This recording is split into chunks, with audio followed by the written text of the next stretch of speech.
Dès le plus jeune âge, nous nous avons appris que le serpent était l'ennemi, le symbole du péché, le menteur qui nous a traînés à la chute.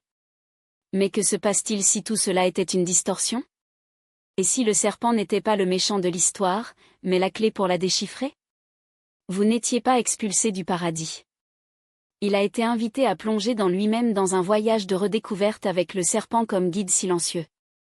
Le récit d'Éden qui nous a dit parle d'une femme trompée, d'un serpent puni, d'un paradis perdu. Mais regardez au-delà des mots. Ce n'est pas seulement la désobéissance. C'est un puzzle, un avertissement camouflé dans les symboles sacrés. Et la vraie trahison ne venait pas du serpent, elle est venue sur le serpent. Réfléchir, elle a offert des connaissances. Le fruit interdit ouvrit les yeux.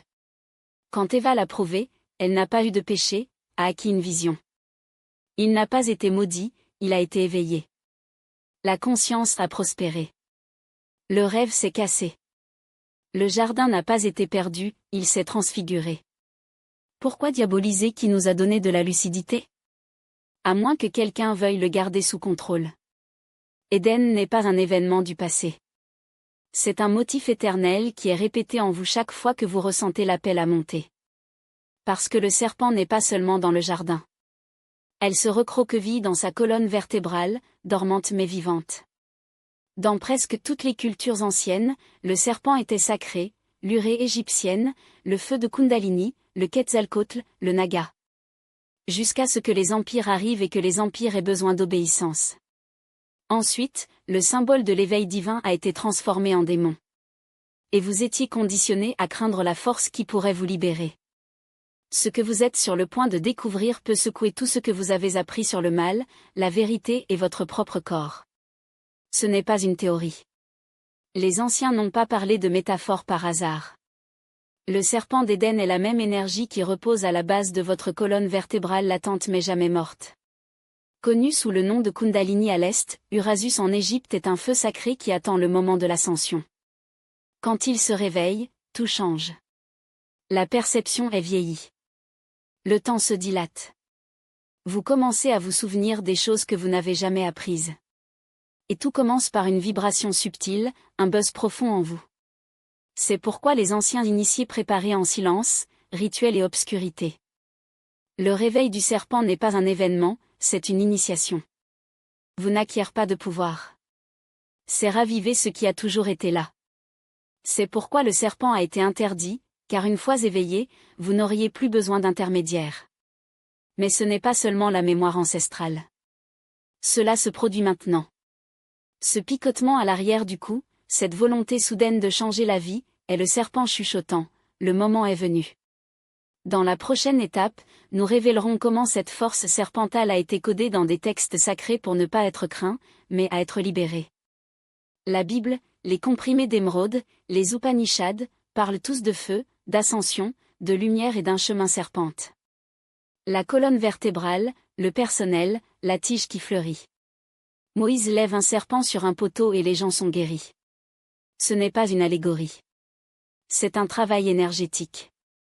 À l'est, il est encore plus clair, la puissance du serpent monte à travers les chakras, allumant la lumière intérieure. À Kabbale, l'arbre de vie reflète cette même ascension. Chaque séphira est une étape de la mémoire. Le serpent n'est pas le chaos.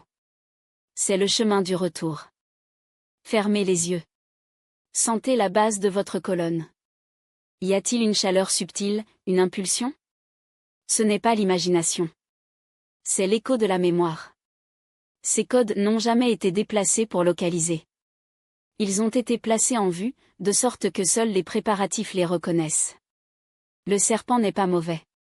C'est la mémoire sacrée et elle est à vous. Bientôt, nous démêlerons pourquoi on vous a appris à le craindre et comment cette peur domine encore le monde. Pourquoi les religions avertissent-elles les connaissances cachées?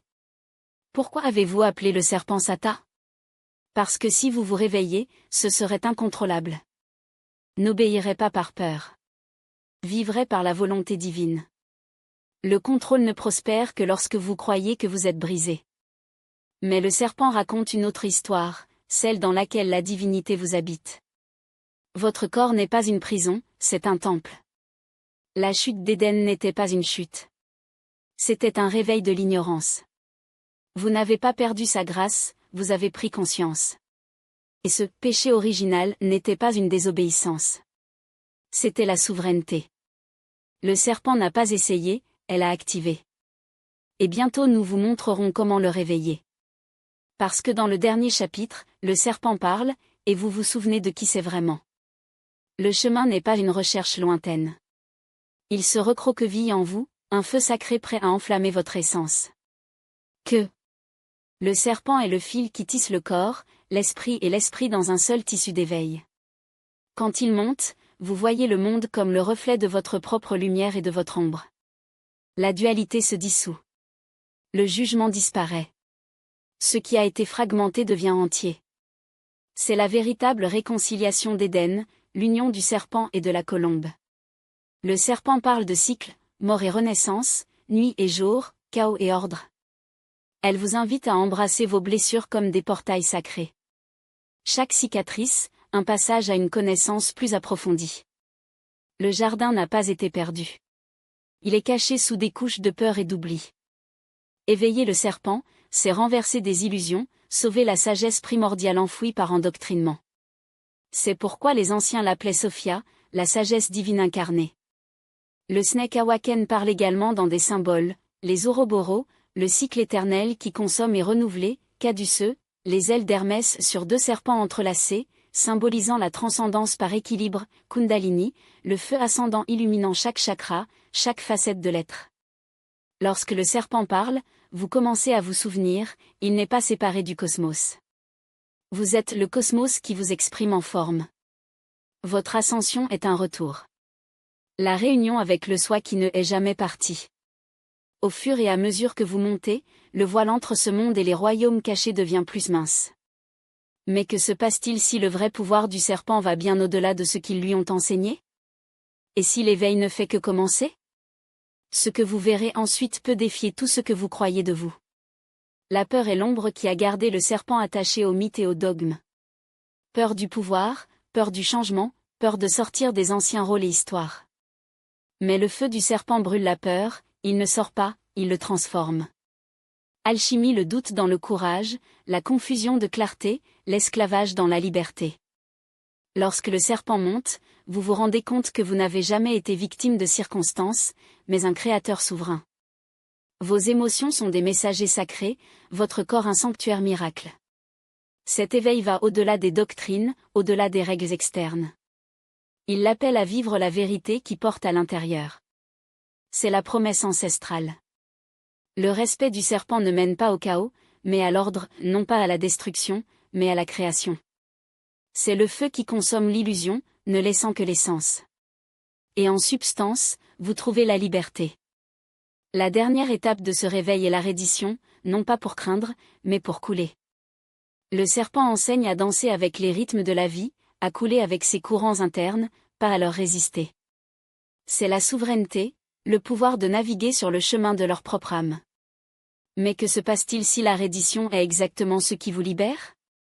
Et si cet acte de livraison était le début d'un domaine encore plus grand? Pas la domination sur le monde, mais sur vous-même, la seule réussite qui compte vraiment. Ce que vous êtes sur le point de découvrir peut réécrire non seulement votre chemin, mais le destin même que vous pensiez être prédéterminé. Marcher à travers l'expéditeur du serpent, c'est transiter entre les mondes, le visible et l'invisible, le connu et l'insondable, la lumière qui illumine et l'ombre qu'il révèle. C'est pour porter en soi la flamme de l'éveil, non pas comme un phare éloigné, mais comme un feu sacré qui consomme chaque instant.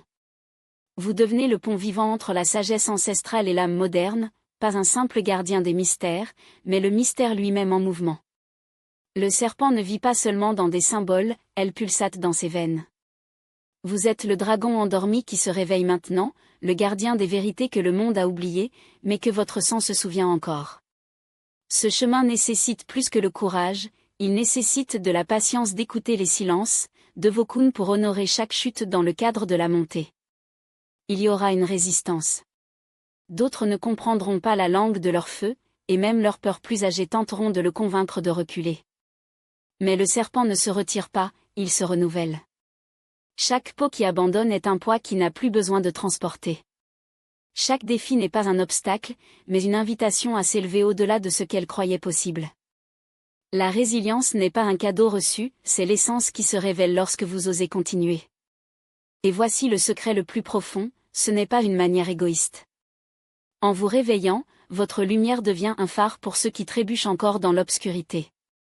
Son existence simple devient un appel, un rappel que l'étincelle divine ne s'éteint jamais, en attendant d'être portée. Vous n'êtes pas seul dans ce voyage, vous êtes une preuve vivante des. Et ce réveil est possible. Mais méfiez-vous, ce n'est pas une invitation à l'hésitation. C'est un appel de l'âme, un pacte avec le sacré. Le serpent n'est pas seulement votre guide, elle est son compagnon éternel, la flamme qui ne s'éteint jamais, même lorsque la nuit semble sans fin. Vivre comme le serpent, c'est vivre dans la plénitude, éveillé, conscient, libre des obligations qui la limitaient autrefois. Et pourtant, la façon dont ne se termine jamais. Il y a une révélation finale, une telle vérité ancestrale qu'en la démêlant, vous ne vous regardez jamais de la même manière. Il est donc découvert que l'histoire du serpent a toujours été sa propre histoire. Pas une histoire de culpabilité ou d'exil, mais de potentiel infini. Le jardin n'a jamais été perdu, juste caché, en attendant le moment où vous étiez prêt à revenir. Éveiller le serpent intérieur, c'est enfin assumer la totalité de son être, la lumière et l'ombre entrelacées, le feu et la terre, le chasseur et le gardien. C'est le grand mystère, l'éveil ne vient pas de sauveurs externes, mais de la flamme qui a toujours brûlé en vous.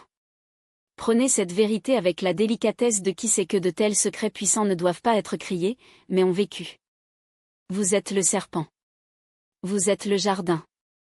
Vous êtes la lumière qui, après des milliers d'années d'oubli, revient enfin vers vous-même. Maintenant, avec cette connaissance entre les mains, ou plutôt dans le sang, la question qui reste est la suivante, que ferez-vous avec le feu que le serpent a allumé en vous ? Si ces mots résonnaient comme un écho de votre âme, partagez-les. Il y en a d'autres qui, comme vous, attendent juste qu'un signe se souvienne. Le serpent n'a jamais abandonné le jardin. Elle l'attendait. Et maintenant, le jardin vous attend.